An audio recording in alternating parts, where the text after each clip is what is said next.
জেগেছে ভাই, জেগেছে ছাত্র সমাজ, জেগেছে। রক্তের বন্যায় ভেসে যাবে অন্যায়। ঢাকা বিশ্ববিদ্যালয়ের শহীদ মিনার কানায় কানায় পরিপূর্ণ।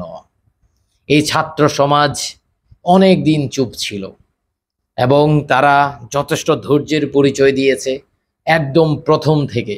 কিন্তু বারবার রাবার বুলেট, টিয়ার শেল সহ গুলি করা ছাত্রদেরকে মাথায় হেডশট মেরেছে।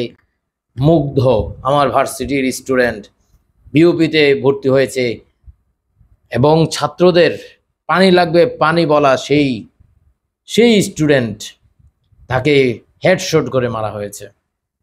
সো আজকের মানুষ বুঝতে পেরেছে যে গত 15 বছর ধরে যে অন্যায়, অবিচার, শাসন, দুর্নীতি, দ্রব্যমূল্যের ঊর্ধ্বগতি, সব কিছুর ক্ষোভ একসাথে ফেটে যাচ্ছে।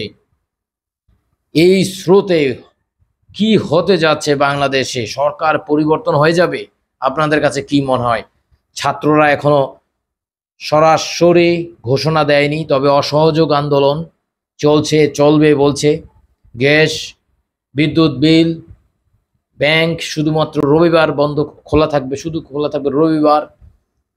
মানে অনেক অনেক নির্দেশনা আছে, সবগুলো নির্দেশনা এবং অফিসিয়ালি আসছে ছাত্রদের তরফ থেকে। শেখ হাসিনা বলছে ছাত্রদের সাথে বসবে, কিন্তু ছাত্ররা সেটা প্রত্যাখ্যান করেছে, আপনারা জানেন। তো এই মুহূর্তে জানা বোঝা যাচ্ছে না কোন পথে বাংলাদেশ।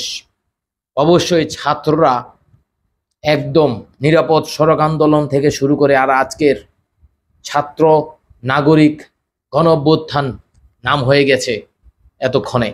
তো আপনারা আপনাদের মতামত জানান, কে কোথা থেকে দেখছেন এবং আপনার এলাকার কি অবস্থা সেটা অবশ্যই জানাতে ভুলবেন না। অবশ্যই সবাই কথা বলুন, সবাই সবার ফেসবুক থেকে কথা বলুন। বিজয় আসবেই। ধন্যবাদ।